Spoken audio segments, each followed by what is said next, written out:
Deməli, bəzi qardaşların Quran həvəskarlarını və yaxud da Əhl-i Beyt mədh eləyən qardaşların videolarına bəzilərini baxanda onlara deyirəm ki, sizin səsiniz çox xaricdir. Onlar mən başa düşmürlər ki, xaric nə deməkdir.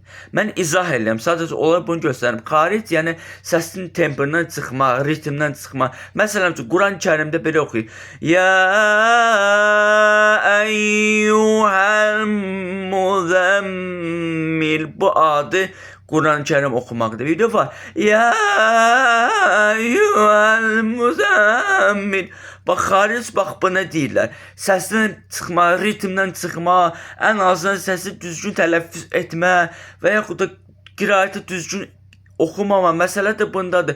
Ona görə ki, bunu eləyəndə qarşı tərəfdə istərsəmiz gülməli alınır. Əziz dəyərli insanlar, əziz dəyərli Əhl-i Beyt mədh eləmək istəyənlər və yaxud da Quran qiraət eləmək istəyənlər, siz nə hələ ki Əhl-i Beyt məddahısınız, nə də ki hələ ki Quran qailəsiniz. Bəziləri belə üzr istəmə ifadəmə görə yumurtadan çıxmış toyuq kimi çıxırlar, bir dənə iki dənə məclis oxuyurlar. Mən Əhl-i Beyt məddahıyam, mən ustadam, mən beləyəm, mən eləyəm.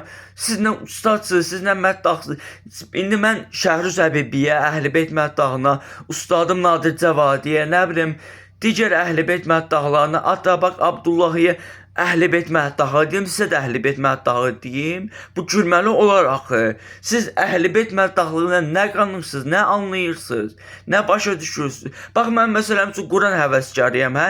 Azda da olsa indi biraz qiraətim var da ən azından. Mən durum deyim ki, mən böyük ustadlardan bilirəm, Şeyx Əbdülbasidəm və yaxud da Şeyx belə deyək, Siddiq Mişaviyə. Mən durub bunu desəm, mənə gülərlər. Deyərlər ki, sən hara özünü kimlə müqayisə edirsən? Məsələ də bundadır. Ona görə ki, çalışın ki, Rusların bir sözü var. Делай работу хорошо или вообще его не делай. İşi mükəmməl görsə gör, ya da onu вообще eləmə. Məsələ də bundadır. Özünüzə yaxşı baxın, Allah amanında.